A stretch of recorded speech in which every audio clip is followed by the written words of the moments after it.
Hello everybody, welcome back to another video, which again is going to be my sort of response and reply to the latest video by my friend Sheepy, who has uploaded her Flash Season 3 review video with her sister Rachel. And again, much like their Legends of Tomorrow video, they've gone through the whole of Season 3 of Flash, giving their view, their opinion on what they liked, didn't like, what they felt worked, what didn't work, what they want to see as the show moves forward. And having watched the video, again, it stimulated my brain cells, and I'm going to give my take on Flash Season 3. So, hold on to your hats, people. Okay, first things first, let's talk about, obviously, the sort of main issue with the Flash show in the third season that perhaps was a negative before the show even started, and that was yet another season whereby the main antagonist was going to be a speedster. You know, we've already seen Flash in Season 1 deal with Reverse Flash, Harrison Wells. In Season 2 we've seen him deal with Zoom. And now in Season 3, yet again, it was a speedster, Savitar. And this is becoming, if you like, the trend, the common sort of criticism people have about the entire CW shows. The fact that their main antagonist in each season is so unoriginal. You know, in Flash, every villain so far, speedster. Supergirl, every villain so far, alien invader. You know? Arrow, most of the villains in Arrow are dark, leather-clad archers or former members of the League of Assassins. You know, it's not the most original writing. And I think people get a little bit bored by it. And certainly the prospect of Barry sitting down in Season 3 doing battle with another speedster villain put a lot of people on the wrong foot right at the start. Obviously, coming off the back of Season 2, the end of Season 2, where Barry, after everything he'd been through, decided to go back in time, make that decision to save his parents, and live a life well away from being the Flash and all the, you know, responsibilities that brings, and ultimately creating the whole Flashpoint paradox. It was then very disappointing that the whole of Flashpoint seemed to be concluded, sewed up, done and dusted in a matter of, you know, the first 2 or 3 episodes of the season. And we never really got to fully explore Flashpoint, you know? And again, as anyone who has read the comics, and again, I'm a comic fan, and obviously I'm a big fan of the Flashpoint story. And I really loved, again, the animated movie that Warner Brothers did on Flashpoint, and the you know, the effect that Barry's decision had on the whole DC universe.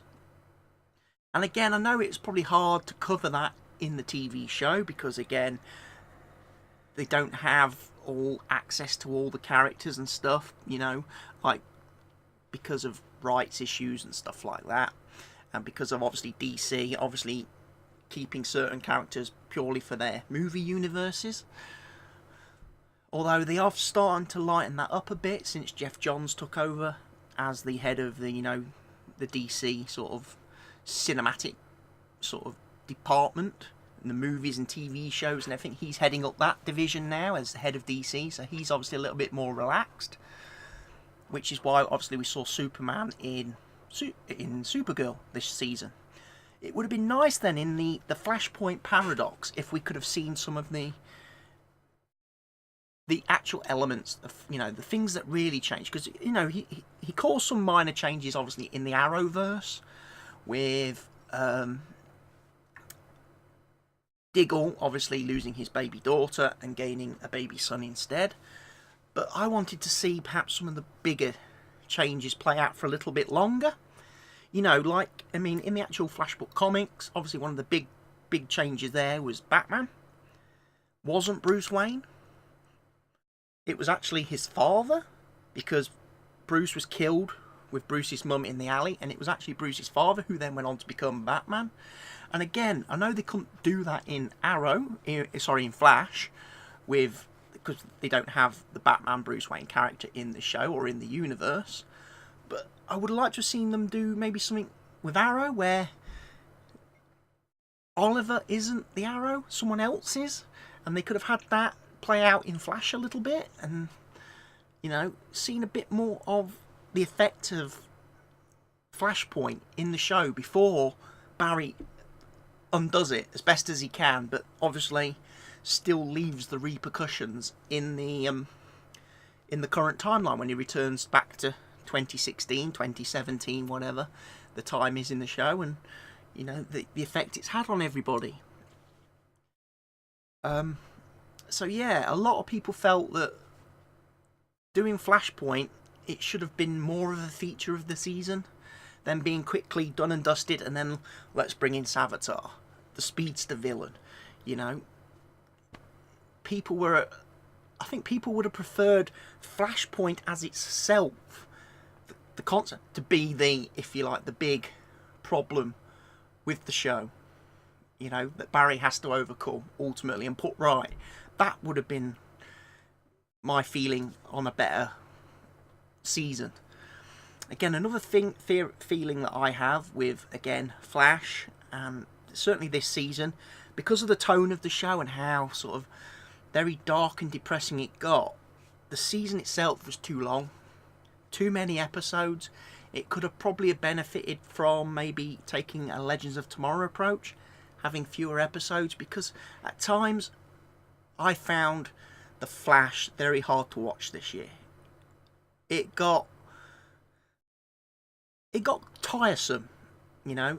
Again, there were periods in the show where not a lot was moving forward. There was just a lot of water treading going on, a lot of padding, a lot of filler, and I just felt that, again, maybe fewer episodes, they could have got to the point a lot quicker. And again, it seems to be the thing. I don't know why CW seem obsessed with having this. It must have 24 episodes in these series. You know, as we've seen from, you know, the Marvel TV shows on Netflix and that, shorten the seasons down and just get to the point. You know, bang them out. So yeah, the show dragged at times this year, and again, I think part of that was because of the mood, because of how depressing it was, how dark. And again, that kind of brings me on to the point about Barry's character as a whole and the way it was portrayed in season 3, and kind of the way it's kind of been portrayed over the last season before that as well, with Barry being this really miserable, mopey, depressed individual. And again, when you look at the Flash character in the comics, you look at Barry in the comics, he's always this happy-go-lucky guy, having fun. You know, he's got these great powers and he really enjoys them and doing his thing. You know, he really has embraced this hero role, running around, the fastest man alive and all that and everything. And like you say, when you see him in like the JLA and everything, he's always, you know, the real fun guy, the guy that, you know, brings the happiness and the fun to it. You know, when you've got guys like Batman dragging it down with their mood, you know, and, you know, Superman, who's a bit always on the fence. You never quite know what mood he's going to be in. And yet, in the show, when we had like the crossover episodes, when Barry, you know, went into Supergirl's universe, and, you know, when he meets up with Oliver and teams up with the Arrow and that side of things, he switches back to being the Barry, happy Barry, nerdy Barry, geeky Barry, you know, the fun Barry that we want to watch. Yet as soon as he goes back to being on his own in his own show, he's miserable Barry again, and it got old fast. I don't want to see Barry moping and being the miserable superhero character that... I don't know when the memo went out from all the different sort of comic book companies, Marvel, that states that every flipping superhero these days has to be miserable and depressed. I thought superheroes were supposed to be fun. You know? Comic book characters are supposed to be fun. Yet there seems to be this rule in TV and movies: your characters have to be miserable and depressed all the time. And sad. And, you know, again, doesn't make for great viewing. And of course, that leads us on to what caused that this season. Well, obviously, it was the whole Iris storyline and the fact that Savitar's going to kill her and plunge Barry into this deep, deep self-loathing where he ultimately becomes Savitar and ends up becoming the villain. And, again, I'm not a big fan of sometimes the relationships in the CW shows.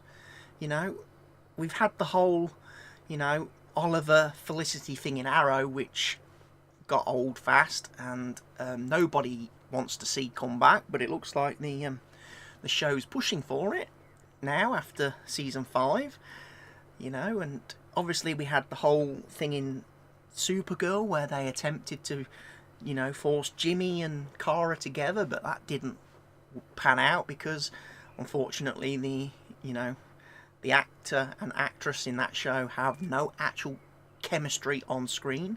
So after one season, the show writers had to go back to the drawing board there and can that and bring in Melissa Benoit's real life partner to play Mon-El, because that was the only way to create a relationship for her character that had chemistry.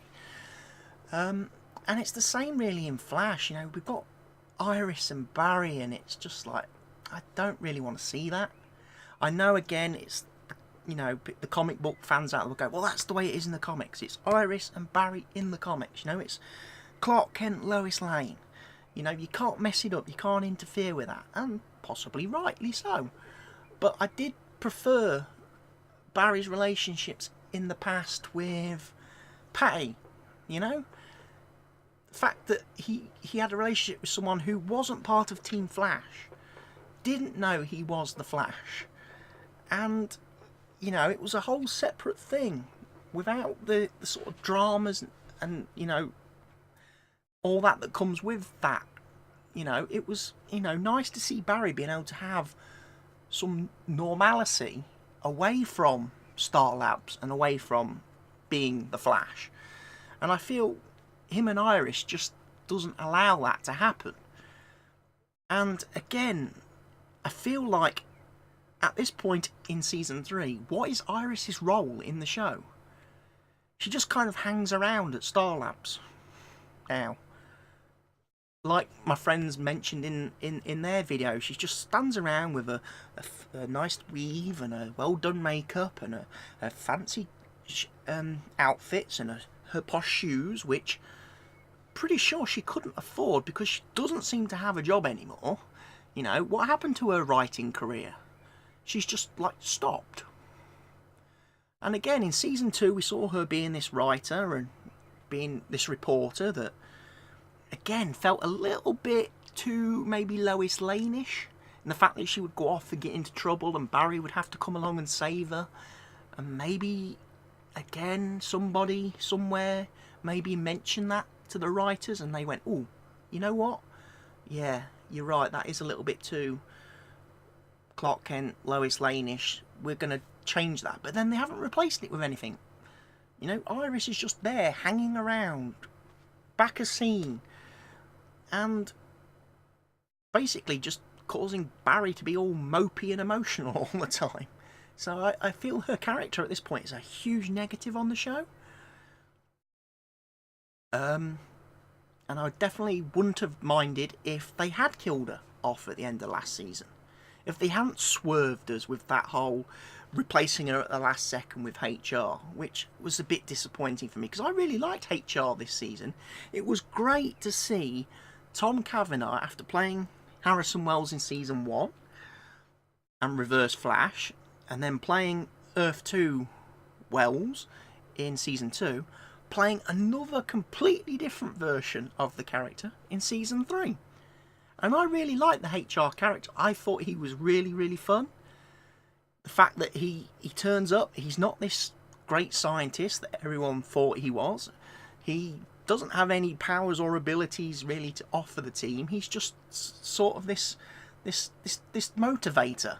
This guy that has, in the sort of team's hour of need, an idea that the team can take and build a plan around and run with. You know, he was a very understated sort of addition to the team, in the fact that he didn't really have a direct way of contributing anything, but he kind of, in his ways, moving around the edges, was able to influence people and influence the outcomes of, you know, the situations. And the fact he had this massive obsession with coffee, like it was like this hardcore drug that wasn't available on his planet, the planet, the Earth that he come from, and you know, he's there just caffeining up the whole time, and he's got his little drumsticks, and it was quite cool to see. And also what I found really cool about the character was, here we are in Season 3 of Flash, and it was the first time someone's actually tried to think, hang on a minute, we need to do something with Star Labs here to generate an actual income, because we're all here working, but we're not actually making any money. We're not getting paid to be superheroes. So the fact that he tried to turn Star Labs into this like museum for the public and get people coming in and having it as like a tourist attraction was actually quite cool. And I thought that was quite a cool idea, because yeah, how do you explain how these individuals are doing what they do every day when none of them have a job that brings them any income? How do they pay for their houses? How do they afford to live their lives when Team Flash is a non-profit, non-money making organisation, as far as we can tell? And it's the same in every show, actually, when you think about it. Look at Arrow, Diggle, Felicity, Wild Dog, Curtis, the new Laurel. You know, they're all there in the Arrow cave, and they don't have jobs, well, apart from new Laurel, who is a, you know, police officer. But again, how do they have lives when they don't have jobs? You know, Felicity got the sack from Palmer Tech, and yet they can still afford all this great fancy tech and stuff. And I'm thinking, how do they do it? You know, I'm sure being mayor of Starling City doesn't pay Oliver a great deal of money. And he's not a billionaire anymore, because he lost all his money when Queen Consolidated went bankrupt. But again, that's a topic for another video. We're sticking to Flash. And obviously, we've got to talk about, obviously, the villain of the show, Savitar. And firstly, what was with that outfit? What was with that costume? That suit? Honestly, the minute he showed up on screen, all anybody had was horrible flashbacks to Michael Bay's Transformers films. Honestly, he looked like a flipping Decepticon, right out of Transformers, you know? I was half expecting Optimus Prime to turn up and start fighting him. And then when they took him out of the suit and finally revealed what everyone had already long established in the show, that Barry was the villain, he was the bad guy. What is up with Barry and future Barry? Honestly, the haircut for a start. And again, my friends talk about it in their video. The CW's obsession with these really bad wigs, as we've seen Oliver in Arrow. Anytime he's on the island, or the flashbacks, the horrible wigs he's had to wear. But honestly, future Barry and evil Barry, when they walked on screen with that haircut, I just had an instant flashback to Tobey Maguire in Spider-Man 3 and the whole emo thing. And that's all I could see was emo flipping Barry. You know, he's got the hair and the fringe and hanging down over his eyes, and oh, it's like, please, come on. And as for evil Barry, what was with the 4 cheese topping pizza made face makeup thing. It was like a poor man's Freddy Krueger. You know? He just looked bad. In and out of the suit. It was quite comical how they thought that was the way to go this season. Obviously, one of the things that he introduced this season was the character of Julian, who played by, obviously, Draco Malfoy from Harry Potter. And again, I don't know whether it's CW's, ability to poke fun and the in-jokes and stuff that, they're pretty good at, but it seems so funny that they bring Draco Malfoy into the show, and his alter ego, Alchemy, is obsessed with finding the Philosopher's Stone, which is obviously the first Harry Potter film. And again, that struck me as quite funny, because again, it made me think back to some of the other CW shows in the past where they've made jokes about other things, like in Smallville, which I've been watching again recently. And I watched the episode the other day where James Masters was in it, playing, obviously, Milton Fine. And the freak of the week this week, in that particular episode, was a sorority filled with all these female vampires, which the character Lana Lang joins. And the lead vampire is called Buffy Sanders. And I just thought that was quite funny, that they bring James Masters into the show and then they do this whole, basically, sort of piss take out of Buffy the Vampire Slayer. Even going so far as to actually use the line, Clark, Slayer of Buffy the Vampire. And again, I kind of feel the whole Draco Malfoy Philosopher's Stone was another sort of joke on CW's part, but I did like the Julian character. When he first appeared on screen, straight away, everyone thought, he's the villain, he's Alchemy, he's going to be the bad guy. And, CW didn't swerve us on that. They didn't change the plans because everyone had basically picked up on it. What they did do, which I thought was quite interesting, was have Alchemy as actually being this sort of unknown side of Julian. He wasn't aware that he was Alchemy. He wasn't evil in the sense. He was being, Jedi mind tricked and controlled by Savitar to be Alchemy and had no recollection of it. In fact, whilst Alchemy was creating all these metahumans and creating all these freaks to fight Barry and that, Julian was spending his days trying to fight them and combat them himself, completely unaware that he was the person causing it. And I thought that was a good little twist. And then obviously when they bring him into the team, he forms that relationship with Caitlin, and then that all goes Pete Tong, and Caitlin becomes Killer Frost. And again, you could talk for hours on some of the character developments in the show this season, and Caitlin's whole story and journey, suddenly being obviously finding out she's a metahuman at the start of the season because of Barry's meddling in time, and her trying to find a cure for herself so she doesn't become Killer Frost, because she seems to be the only schizophrenic meta in the whole show who, when she does use her powers, becomes this completely different character. Sort of like a Bruce Banner Hulk type deal, or a Jekyll and Hyde. And seeing Caitlin's transformation when she uses her powers was quite, something to behold. The fact that,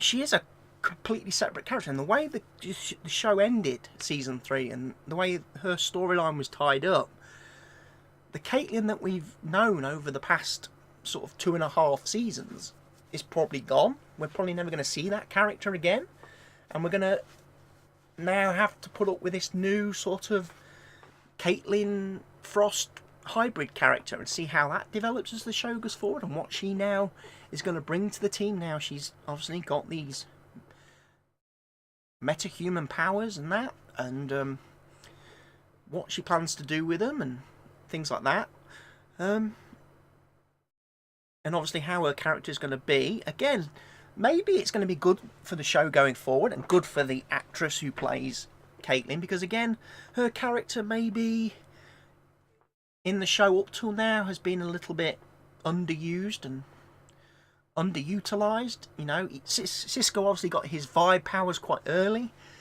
and Caitlin just seemed to be there for when the team needed someone to create a cure or do some sciencey stuff. You know, that was her role. Now I feel the character's got some more potential to be involved in more things because she's got the Killer Frost and Frost power aspect, and that could be fun to see. What else? Oh, we got obviously Wally West, and we got obviously Jesse Quick, who again got the speedster powers in the show this year, and again it's be fun to see those two, you know, exploring their powers. And you know, from what I've seen so far of those two, they're having fun and enjoying being speedsters, which Barry is not. And I feel that maybe they need to perhaps rub off a little bit on Barry and imprint a little bit on Barry. The same way I would have liked to have seen in this season more of Jay Garrick and him being a speedster, you know, and him being the sort of father figure, mentor to Barry. I feel his character was very underutilized in the show this year.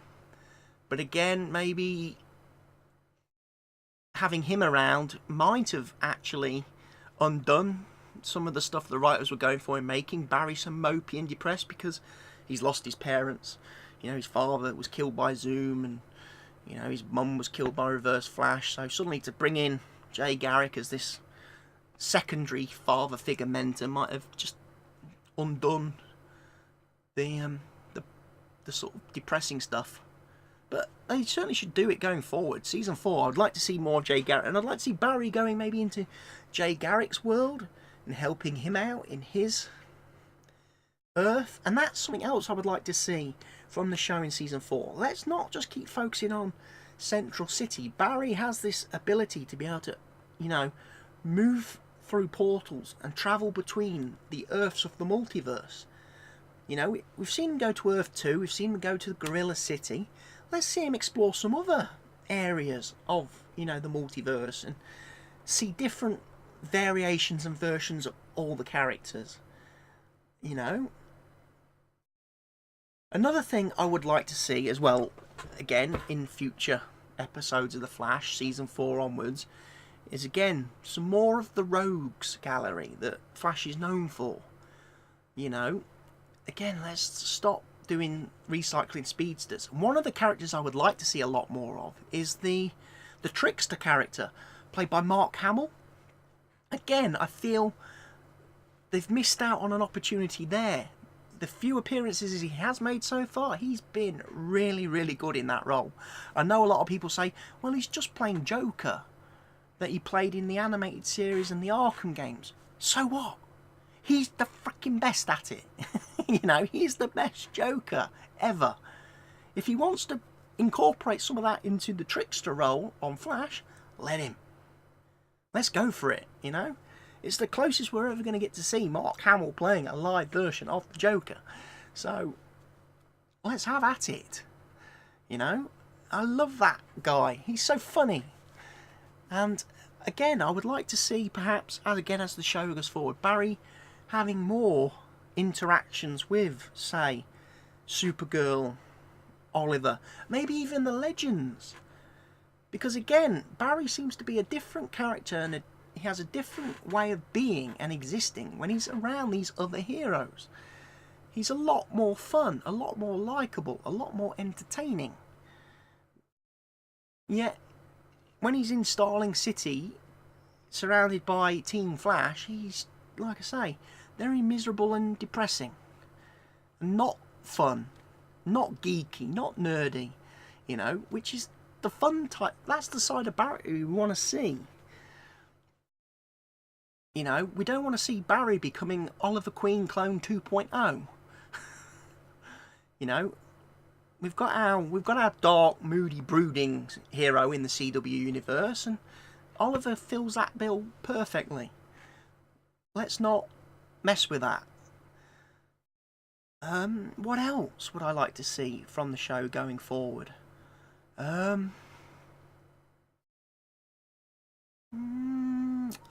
Struggling to think of anything else. I think I've covered most of everything, because again, I've not rehearsed this, I've not scripted this, I've sat down, switched on the camera, and I've just hit record, and I'm just waffling, because I feel I waffle better unscripted.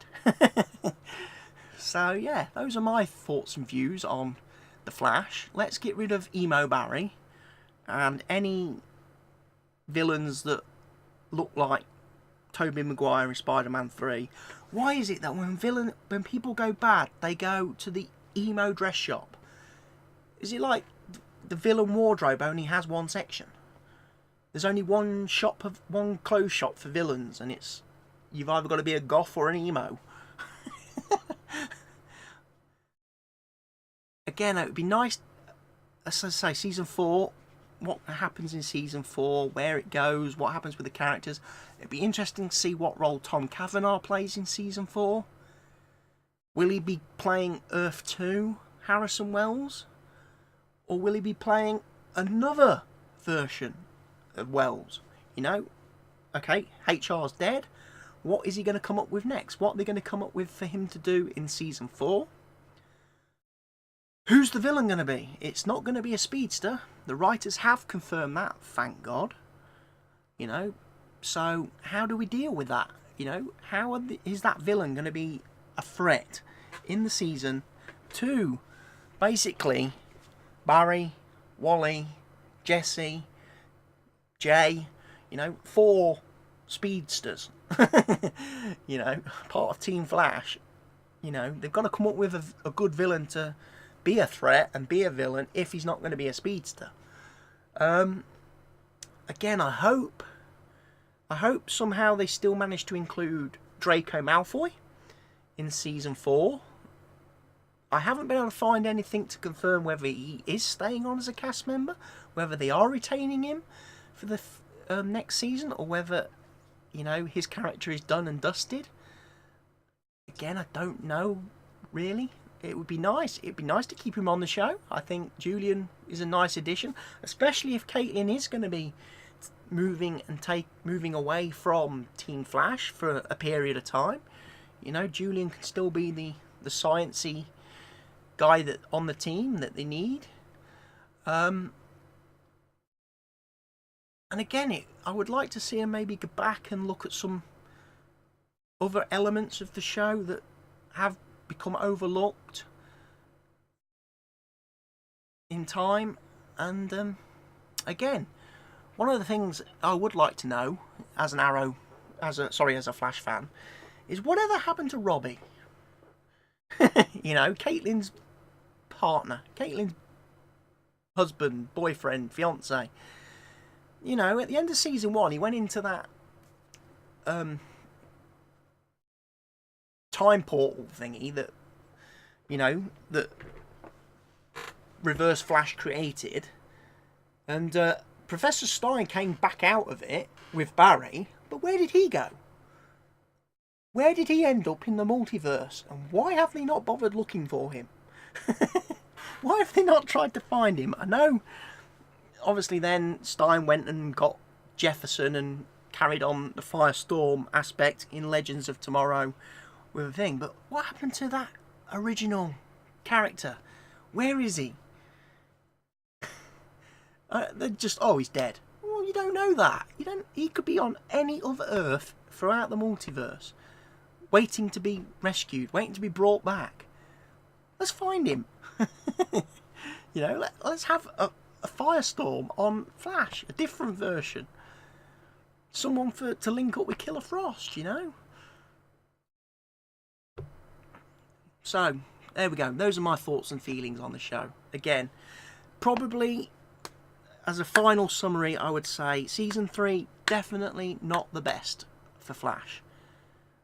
And I hope it doesn't follow the trend set by Arrow, whereby Season 3 was bad. Season 4 was even worse. And then they really had to go back to the drawing board for Season 5. So I'm hoping they're not going to go down that road. Because, as I say, it was hard to watch. And keep watching certain, episodes this season. It was, at times, the writing was so predictable. We'd seen it before, and it was just like, oh, here we go again. You could almost foretell what was going to happen. And, the lack of originality with the writers in the show. And, again, I hope Season 4, they turn it around quick and go back to, let's make the show fun again as it was in that first season. And let's not go dark and depressing with it. That's what I want to see, anyway.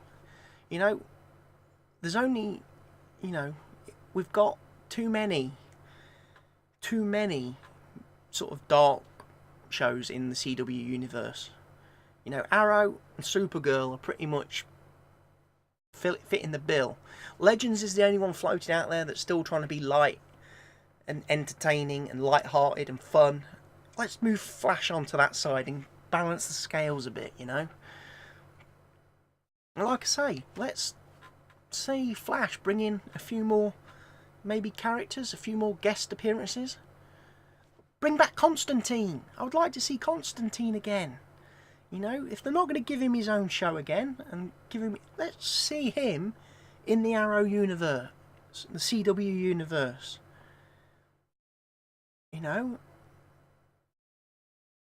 That's just my thoughts and feelings. Again, I don't really know how to end the video. I'm just waffling and rambling. It's 37 odd minutes again.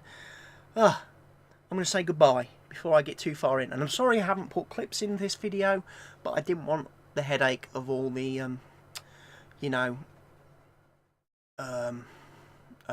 copyright BS that YouTube keeps doing to us small channels and creators. So, thank you for watching. Remember, leave any likes in the leave your likes, your comments, put them in the section below. I'd like to hear your feedback and your views on what I've covered. And subscribe to my channel, of course. It would be great. I'd like to see my subscriber count keep increasing, Let's hit 200 soon. It'd be nice. So, goodbye.